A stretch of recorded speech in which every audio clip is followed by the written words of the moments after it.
Yo yo, bienvenue dans cette nouvelle vidéo. Aujourd'hui on va parler d'un film considéré comme l'un des plus grands du cinéma japonais et en vrai du cinéma tout court. Et en attendant, comme d'habitude, n'oubliez pas de vous abonner à la chaîne, de partager, de liker et de commenter parce que ça participe au référencement, etc. Merci beaucoup. Un grand film donc par un grand réalisateur et tout ça va donner l'un des titres français probablement les plus stylés du cinéma. C'est parti pour Les Contes de la Lune vague après la pluie de Kenji Mizoguchi, sorti en 1953.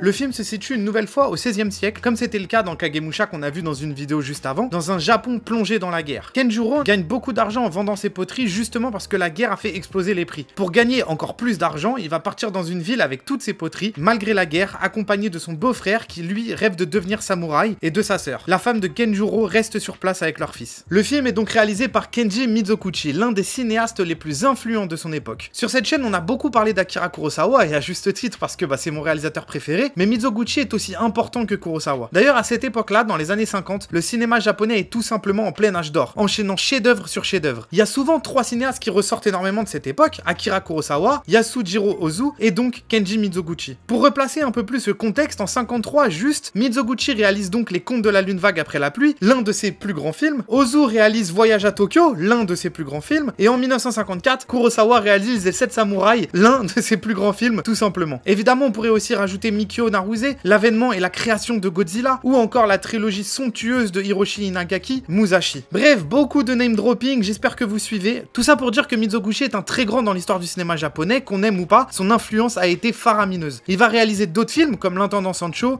Misoyu, La vie d'Oharu, Femme galante, ou encore L'impératrice Yang Kuei-fei. D'ailleurs, parmi toute son œuvre, Les Contes de la Lune vague après la pluie est une petite exception, tant il lorgne vers le fantastique, et c'est aussi un réalisateur féministe, et oui, déjà à cette époque-là. Et Les Contes de la Lune vague après la pluie ne déroge pas à la règle. Mais pour parler plus profondément de Les Contes de la Lune vague après la pluie, je me lasserai jamais de ce titre, le film il est d'une fluidité et d'une écriture folle. Le film il se regarde tout seul et en plus de ça, arrive à surprendre à chaque fois. Ce qui personnellement moi m'a le plus choqué dans ce film, c'est le scénario, la qualité d'écriture et la qualité de rythme. Alors, comme je disais en expliquant le synopsis du film, il y a évidemment un personnage principal, Genjuro, qui vend ses poteries, mais pas que. Parce que le film il se permet de prendre son temps avec les autres personnages qui gravitent autour de lui. Sa femme Miyagi et son fils d'abord, sa sœur Ohama et le mari de sa sœur Tobe. Chaque personnage a son arc qui a un début, un milieu et une fin. Tout est logique, tout est réfléchi, tout est travaillé. La réussite de l'écriture de chaque personnage, de leur évolution, de leur caractère, de leurs envies, de leurs qualités et de leurs défauts, c'est juste incroyable.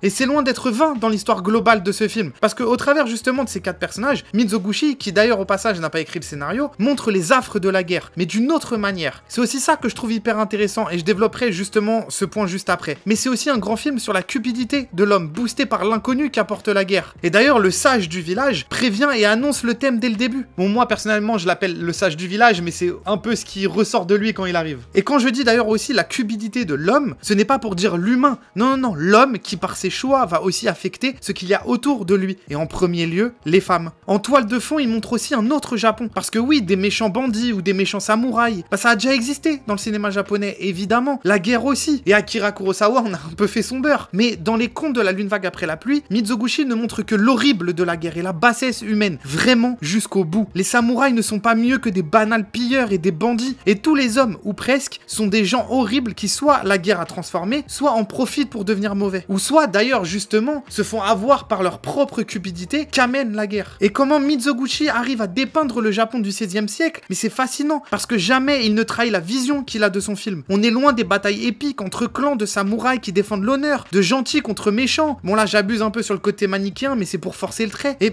ici, il n'y a que la guerre, sale, horrible et terriblement cruelle, mais aussi montrée du point de vue de simples paysans. Tout n'est qu'un lien qui crée la grande vision et le propos du film. En plus de ça, Les Contes de la Lune vague après la pluie est porté par un quatuor d'acteurs fabuleux. Et on pourrait rajouter un 5e personnage avec Dame Wakaza qui arrive un peu plus tard. Mais on est loin des jeux tonitruants et voyants de Mifune ou de Nakadai. Mais pas besoin, tant leur jeu il est porté encore une fois par une écriture magnifique. On ressent chaque personnage, on comprend chaque caractère, et ça sans aucune fioriture dans le jeu. Le film il évolue, il surprend, comme la mise en scène et l'esthétique évoluent aussi. Il y a des idées de lumière magnifiques, et aussi des idées de mise en scène incroyables, qui, sans spoil, faut pas oublier, est un film de 53. Il y a des idées de mise en scène qu'on a déjà vues maintenant. Mais c'est pour ça que je précise bien, faut pas oublier que le contexte dans lequel le film a été fait, et surtout son époque. Des choses qui peuvent être banales pour nous aujourd'hui, bah ça l'était pas en 53. Et ça a pu aussi donner des idées à d'autres cinéastes. Il y a des mouvements de caméra, des idées de montage, mais vraiment ce film regorge de bonnes idées. Et rares sont les films qui arrivent à raconter l'histoire de 4 personnages d'une manière aussi claire, aussi fluide et aussi complète, tout en dépeignant un Japon du XVIe siècle, une époque horrible remplie de violence, avec une mise en scène encore une fois absolument pas du tout ostentatoire, qui montre simplement sans juger la réalité d'une époque et la réalité de l'homme, avec en plus de ça, mais des fulgurances magnifiques. Donc voilà pourquoi il faut regarder Les Contes de la Lune Vague après la pluie, parce que le plus important, c'est pas que vous ayez aimé le film, c'est que vous l'ayez vu, et ça ne peut pas être plus vrai qu'avec ce film, tant il est d'une importance folle dans l'histoire du cinéma japonais, comme dans l'histoire du cinéma tout court, très souvent considéré comme l'un des meilleurs jamais faits, et à juste titre, voir ce film, c'est aussi voir un bout d'histoire.